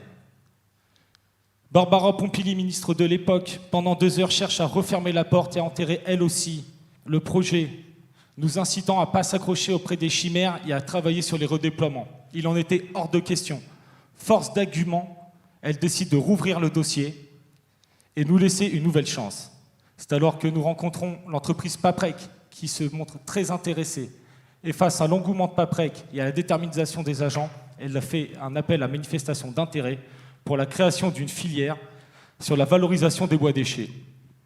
En avril, Paprec et EDF, dans un consortium commun, déposent un projet sur cette AMI qui reste longtemps, trop longtemps à notre goût en instruction, alors qu'au mois de novembre, l'ADEME reçoit Paprec et EDF pour leur dire qu'ils ont répondu à toutes les exigences, à l'ensemble du cahier des charges.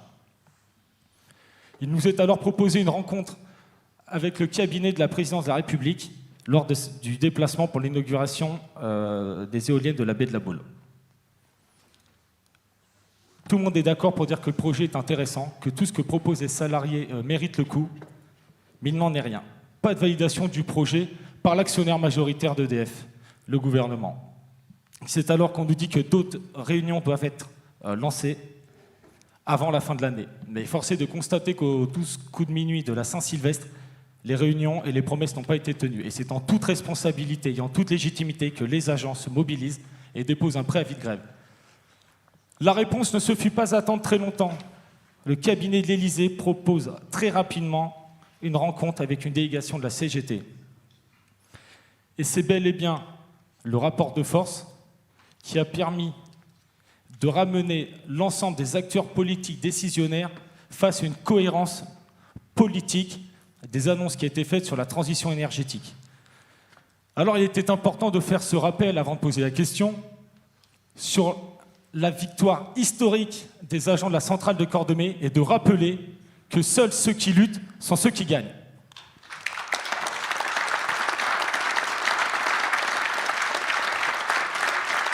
Merci beaucoup pour votre témoignage. J'en arrive juste à la question, puisque c'est bel et bien la détermination des agents et l'argument du besoin d'un moyen pilotable, décarboné, de grande capacité pour le réseau français qui a fait basculer la décision. Alors, la question est la suivante, c'est pour l'ensemble des politiques présentes et celles qui étaient là encore avant, parce qu'en introduction, j'ai cité beaucoup de gouvernements successifs. Quel est le besoin, selon vous, du mix énergétique, court terme, moyen terme et long terme, parce qu'on parle beaucoup de long terme, mais aujourd'hui, qu'est-ce qu'on fait? La volonté de Marcel Paul, c'était électricité pour tous, il n'y a pas cher. Quelle réponse on peut faire, puisque le projet de Cordemais, on l'emmène souvent à 2035, mais toutes les idées, on a entendu hydrogène, thermique décarboné, photovoltaïque, le captage, stockage d'énergie, rien ne sera mature avant 10, 15, 20 ans. Donc comment répondre aux besoins sur l'énergie aujourd'hui pour maintenir la sécurité du réseau et une électricité pas chère? Je vous remercie. Merci pour ce témoignage.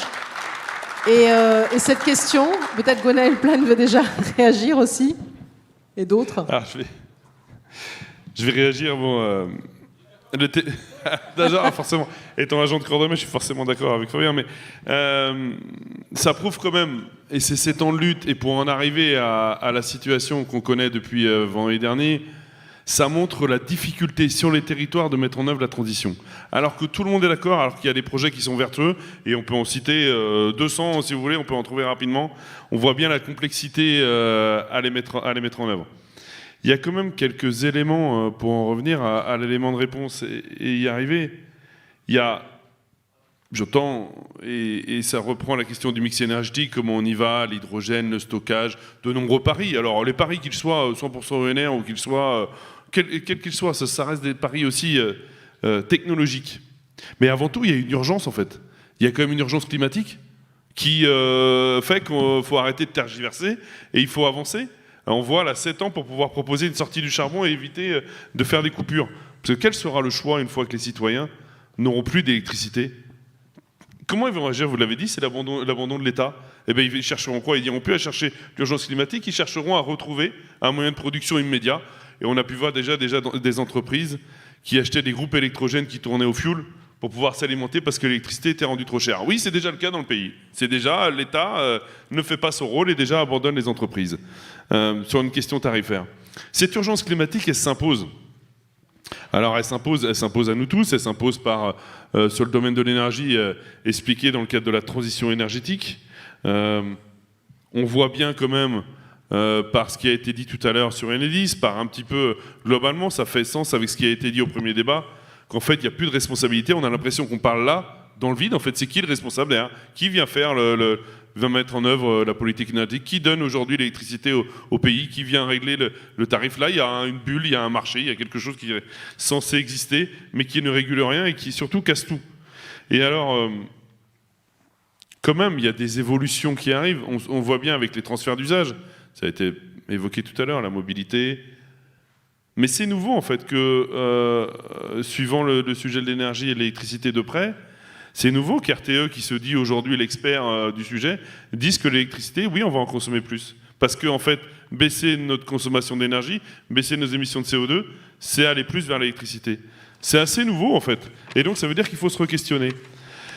Alors, se re-questionner, il y a quand même une question d'échelle. Je voudrais quand même apporter une question d'échelle, parce que quand vous avez évoqué à juste titre l'énergie marine, la houle, il peut y avoir l'hydrogène et tout ce qu'il pourrait y avoir autour de ça.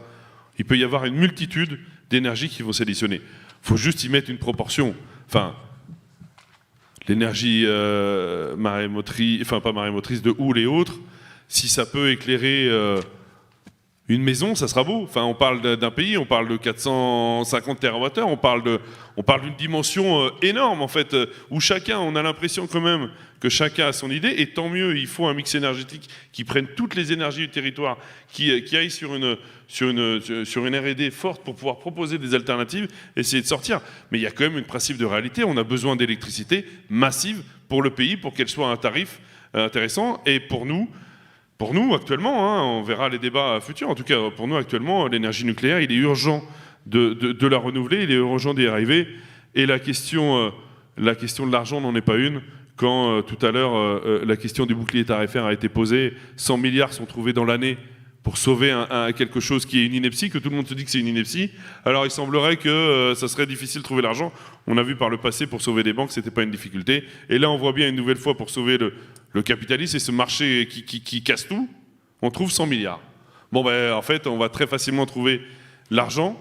Le plus dur derrière ça, c'est pas l'argent, c'est les choix qu'on va faire, c'est la mise en place, qu'entre le moment où il va être décidé, où ça va être mis en place, même une centrale nucléaire et un moyen de production de masse, c'est 10 à 15 ans, avec l'acceptation publique. Tout ce qu'on va derrière, c'est très loin. Donc il faut quand même qu'on ait ces choix qui soient rapides, arrêtons de tergiverser et faisons des choix. Et c'est bien l'objet du CNE, c'est de dire l'urgence des prix maîtrisés, l'urgence des décisions, l'urgence de revenir dans une maîtrise publique. Et puis quand même, ça l'a été évoqué par Laurent, l'urgence aussi humaine et sociale de retrouver vers des compétences, parce que ça devient la difficulté. On voit la difficulté qu'on a dans nos entreprises, des difficultés techniques comme a pu rencontrer le parc nucléaire. On a besoin de retrouver des formations, des écoles de métiers, ce qui avait été mis d'ailleurs en 1946 et ce qui a été permis au pays de franchir par le passé, justement, le choc pétrolier. Et les centrales nucléaires n'ont pas mis 15 ans à se réfléchir. Le choix a été fait, ça a été dit tout à l'heure par Philippe. En 6 mois, la décision a été prise. On est dans l'urgence. Il va falloir prendre des décisions. La première, sortir du marché, ce qui va libérer les centaines de milliards au lieu de les jeter par les fenêtres, pour pouvoir mettre en application la recherche et développement pour affiner, mais en tout cas l'urgence. Et c'est pour ça aussi que j'en fais le lien, l'urgence aussi sociale, puisque malheureusement les entreprises ont été mises au fond du trou, et l'urgence sociale, elle est là, retrouver les compétences, retrouver du personnel qui est là pour répondre et monter dans les petits camions bleus pour aller dépanner ceux qui n'ont plus d'électricité, mais et aussi des agents EDF qui vont relancer les centrales et qui vont les faire tourner au moment. Donc on est rendu au bout d'un cycle, il est urgent, il y a l'urgence climatique, il faut prendre en compte, mais il y a aussi l'urgence énergétique, et la France en a tous les atouts si on n'attend pas plus longtemps pour les prendre. Donc prenons-en conscience, et chacun dans notre rôle de citoyen, de militant, d'agent de l'entreprise, de représentant de la nation, on doit sonner de là de l'urgence pour que dans 5 ans, dans 10 ans, il sera trop tard. On ne posera plus la question, on sera rendu à la précarité du moment où on n'aura plus ce qu'il faut pour passer l'hiver. Et attention, l'hiver n'est pas fini, on n'est pas sûr d'avoir des coupures jusqu'au bout. Donc, urgence, mobilisons-nous. Merci. Alors, si l'un d'entre vous veut commenter rapidement la question, mais vraiment sur un temps très court, parce que je dois arriver 20h à grands pas et je crois qu'il y a peut-être d'autres intervenants et interventions dans la salle, est-ce que vous voulez ajouter quelque chose? Vraiment rapidement, je suis désolée. Mais... Très rapidement, cette planification qu'on appelle tous de nos voeux, c'est-à-dire qu'on ait une vraie projection à 5, 10, 15, 30 ans, il faudra aussi qu'on la couple avec une réflexion sur nos envies sociétales. D'ailleurs, le CSE auquel on appartient, c'est un conseil qui essaye d'envisager ce que vont être les aspirations de demain de nos concitoyens. Parce que les besoins d'aujourd'hui ne sont pas ceux de demain. indépendamment de la question énergétique. C'est nos habitudes de vie, vous parliez de mobilité, de quel mode de transport on aura besoin, de quelle énergie pour ces transports, et tout ça devra être donc réfléchi aux évolutions sociétales qui auront lieu demain. Voilà, c'était simplement un aparté pour aller dans votre sens. Merci à vous. Est-ce que... Oui, on peut vous applaudir. Est-ce que Jérémy Poupon est dans la salle? Visiblement non. Patrice Desbois ou Christophe Joanneau? Voilà, juste devant. Voilà. Alors, c'est lequel des deux? C'est Patrice, voilà. Patrice Desbois de la CGT. On va revenir avec vous sur la question justement des besoins de personnel et des enjeux de formation aussi. Oui, merci, bonsoir. Rapidement, moi je travaille à Enedis, je suis citoyen et agent Enedis. Je travaille à 20 km d'ici, là à l'ouest, là, sur ce qu'on appelle l'ancienne école du gaz, hein, que chacun peut certainement connaître. Il reste 2 campus sur ce site, un qui est de GRDF et l'autre qui est d'Enedis. Enedis, donc géré, c'est pas Enedis régional, mais Enedis national, qui est géré par la DFP, Direction de la formation et de la professionnalisation. Nous sommes 25 agents sur ce site, on forme plus de 2000 stagiaires et on fait principalement des techniques, enfin des formations techniques, hein, pour former ce qu'on évoquait tout à l'heure, hein, les collègues qui montent l'astreinte, qui viennent raccorder, qui viennent dépanner, qui font qu'on a la continuité de la fourniture. Si je vous parle de ça, c'est qu'en fin d'année, notre directeur est venu nous annoncer, nous souhaiter une bonne fin d'année, hein, en nous annonçant la fermeture du site pour fin 2025. Sans aucune pédagogie, ce qui est quand même un comble, hein, pour un service de formation. Il y a 6 campus nationaux en France, on passerait de 6 à 4. Le centre de Nantes-Montluc est le seul de le Grand Ouest. Le reste est en Alsace, à Manosque, à Paris et surtout à Lyon. Donc cette décision de fermeture nous semble totalement incompréhensible. D'une part, l'accidentologie dans l'entreprise est en hausse et c'est bien par la formation, quelque part, qu'on peut avoir des agents qui sont plus professionnels et puis qu'on n'ait pas d'accident. On a plein d'embauches qui sont prévues, même si on a du mal à recruter, mais pour les prochaines années. Le seul campus de l'Ouest, ça veut dire que tous les collègues de Pays de Loire, Bretagne, Pays de Poitou-Charentes, etc. vont faire plus de temps de trajet, plus de distance. Et là encore, une entreprise qui veut une neutralité carbone et qui met tout le monde dans les trains et dans les avions, c'est incompréhensible. C'est surtout que la région et la communauté de communes Estuaire-Sillon a un projet qui était en lien d'ailleurs avec ce qui était prévu comme une fermeture, c'est ça, hein, pour intégrer justement un campus des énergies. Alors on rejoint le débat d'aujourd'hui, ou de ce soir, on a parlé d'énormément d'énergie. La communauté de communes compte sur Enedis pour venir intégrer ce campus, sauf que voilà, nos patrons ont dû perdre le numéro de téléphone, mais c'est franchement, c'est une honte. Pour terminer, on ne se laisse pas faire. Donc les 25 agents sur place, on a commencé à se mettre en grève, on a posé un préavis de grève illimité avec la CGT il y a 15 jours. On a commencé à se mettre en grève la semaine dernière, on va faire 1 jour par semaine. On s'attend à une longue bataille. On est déterminé. On est aussi porté par l'espoir que suscite à tout le monde la victoire des collègues de Cordemais. Et je termine par juste une phrase qui devient un petit peu notre slogan. Si vous pensez que la formation coûte cher, essayez l'ignorance.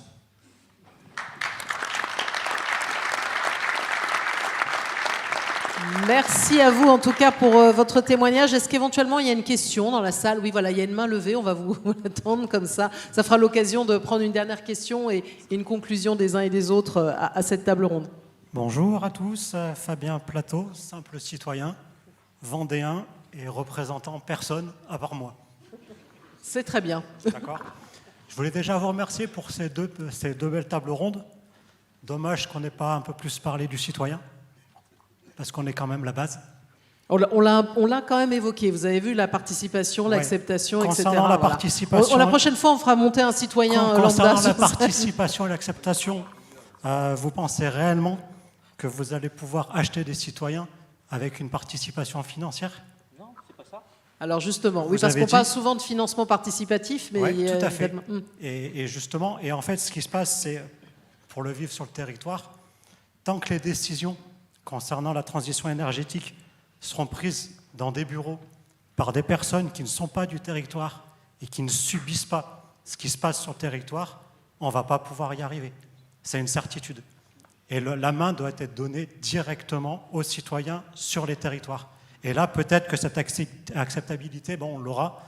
Et dernier petit point, il semblerait que la transition énergétique des citoyens ne soit pas tout à fait celle des partis politiques, ni celle des syndicats. Merci beaucoup à vous aussi pour votre témoignage. Comme quoi on disait, c'est ouvert à tous et aussi aux citoyens. Alors, est-ce que ça vous inspire évidemment une réponse? Et on va dire un dernier tour de table, chacun en 2 minutes pour... c'est pas simple de résumer le sujet aussi. Allez-y. Oui, vous n'avez pas dit que vous allez acheter vous n'allez pas acheter les citoyens. Mais non, absolument pas. Et je rassure, si je me suis mal exprimé, je vis sur le territoire. Je suis élu du territoire. Ça ne me donne pas plus de poids que ta pensée. Mais simplement, ce que je voulais dire, c'est connaissant et vivant sur le territoire, on travaille main dans la main à l'acceptabilité d'un projet. Après, quand il y a trop d'opposition, c'est où j'ai été mauvais, si j'y crois pas, enfin voilà, et on recule. À un moment donné, il faut savoir écouter les citoyens. Mais ça ne peut être que des gens locaux qui parlent à des locaux. C'est simplement ça que j'ai voulu dire. Après, le montage financier, parce que on va se dire la vérité. Quand il faut monter une ferme photovoltaïque de 4 ou 5 mégakilowattheures, il y a de l'argent derrière. Comment on peut faire participer le citoyen lambda, ça n'a rien de péjoratif, à ce projet? Il va falloir qu'il y ait une structure. Et c'est là où nous avons notre part à prendre, territoire d'énergie, c'est-à-dire comment on fait monter sur le bateau l'ensemble des gens qui ont envie de participer financièrement s'ils le désirent. Mais avant ce travail-là, c'est déjà localement qu'il faut discuter avec eux, leur dire quels bénéfices le territoire peut bénéficier, quelles contraintes ils peuvent subir. Il faut être transparent. Et souvent, je vais même être transparent avec toi, on nous a appelés, nous, territoires d'énergie, sur des projets qui avaient été lancés par des privés, où ça ne se passait pas bien, et on nous appelle pour être les pompiers. Eh bien, nous, ce n'est pas notre rôle, parce que ce n'est pas notre façon de faire. Ce n'est pas quand les privés ont engagé des projets qu'on vient pour essayer d'apaiser les citoyens. On prend le problème à bras-le-corps, c'est-à-dire on a un déficit en énergie sur un territoire, il y a un projet qui peut se monter, on fait des réunions publiques pour dire les enjeux et qu'est-ce que pourrait être le projet qui pourrait répondre à ces enjeux, et on travaille main dans la main comme ça. Mais il ne faut pas se leurrer, le moyen financier de monter de tels projets nécessiteront une expertise à un moment donné. Mais on ne fait absolument pas l'impasse sur la première partie du travail. Et à chaque fois qu'il y a eu un projet qui a essayé de se faire au forceps, et j'ai envie de dire que Cordemais, ce n'est pas exactement un projet de cette ampleur-là, mais quand on est contre les citoyens, les employés localement, on va dans le mur. Donc on le sait, on l'a déjà fait partout en France, ça ne peut pas fonctionner. Donc effectivement, le citoyen doit être au cœur du projet, mais on a besoin à un moment donné de structure pour dire que, effectivement, s'il y a un gisement photovoltaïque, c'est là qu'il est. Et là, on pourrait parler du cadastre solaire, on pourrait parler de plein d'outils que nous avons mis à disposition des habitants et des citoyens, des entreprises également, sur les gisements d'énergie photovoltaïque, mais c'en est un parmi tant d'autres. Mais je te rassure, ou alors je me suis mal exprimé, le citoyen reste au cœur de nos projets. Et j'en profite, parce que j'ai le micro, pour terminer, ma partie, je pense que la planification a quand même du sens, la planification qui doit être probablement décidée à un niveau national, régional, mais dont la démarche et l'acceptabilité et le portage doit être local. Local probablement à l'échelle d'une EPCI, parce qu'à un moment donné, les territoires, donc les EPCI, les communautés de communes, ont des intérêts communs, et j'insiste bien sur un portage commun pour le bien commun, mais un intérêt aussi local pour les gens qui ont ce projet. Et je sais de quoi je parle, parce qu'effectivement, les éoliennes, je suis pour, j'habite Guérande, je les vois de Guérande, mais je suis pour. À un moment donné, je peux comprendre aussi que des gens soient contre. Après, pour ce qui est de l'argent qu'on a donné pour l'acceptabilité, je ne pense pas que ça soit la bonne chose à faire. C'est à titre personnel. J'ai dit que nous, à Guérande, on avait pris la décision de le flécher pour la transition écologique. C'était de l'argent qu'on n'attendait pas, mais au moins que ça serve à aller dans le sens où on veut aller. Donc, oui pour travailler avec EDF et Enedis, oui pour travailler au niveau local et national, et oui pour EDF et Enedis public. Voilà.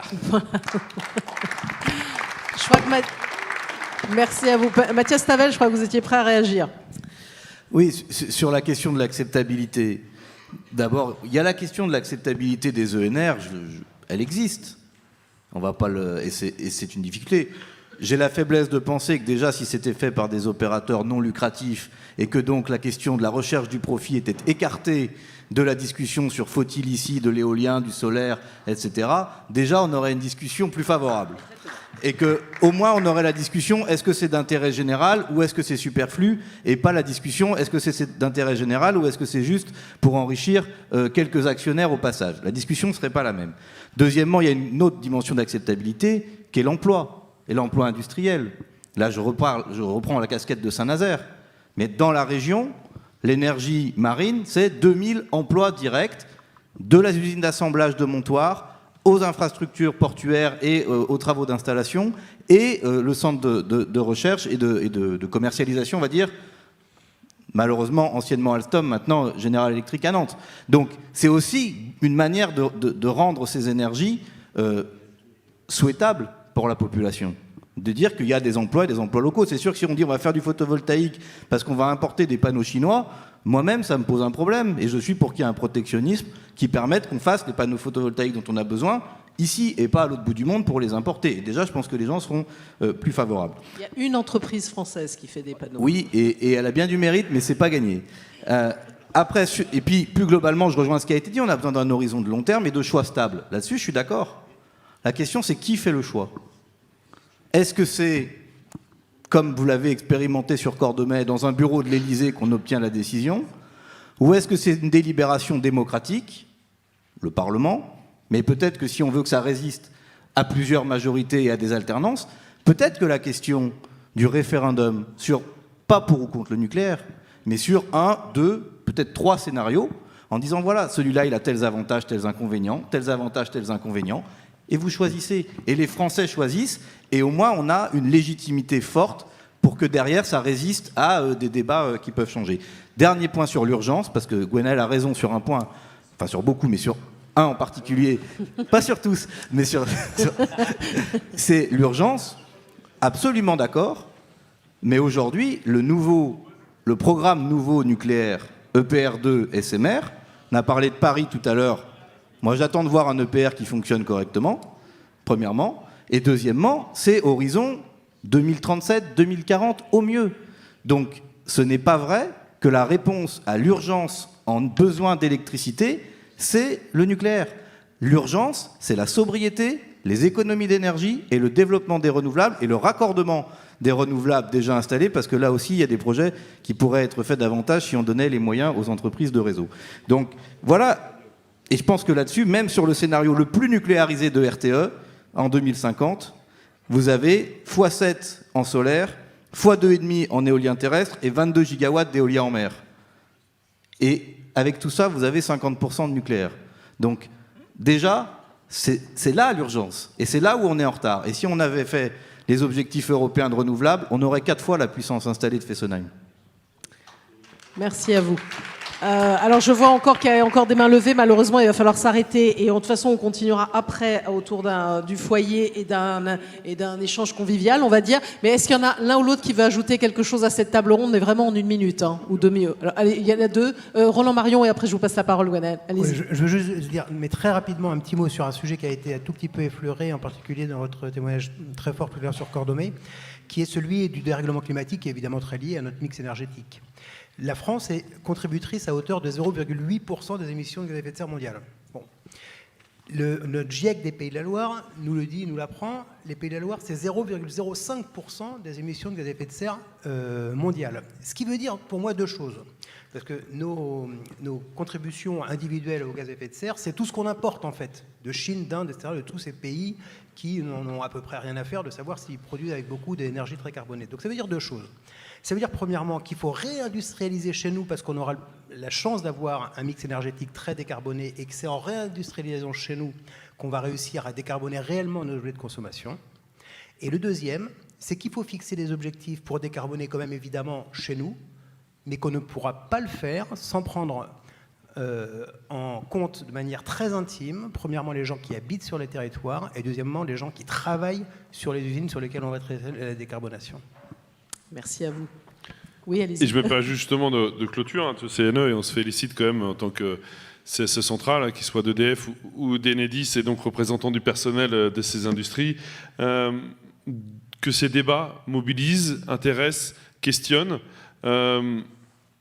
Volontairement, on évacue le sujet, on va dire, clivant, ou en tout cas nucléaire, pas nucléaire, est-ce qu'il faut y aller, quel pourcentage. Vous voyez qu'on essaye plutôt d'être rassembleurs autour du vrai sujet d'urgence, selon nous, quel que soit ce qui soit décidé, et c'est ce que propose le CNE, c'est ce qu'on essaye de rassembler. C'est l'urgence de la sortie du marché, tout le monde le dit, c'est une ineptie, c'est à cause de ça on n'avance pas, à cause de ça tout ce qui sera dit restera infructueux.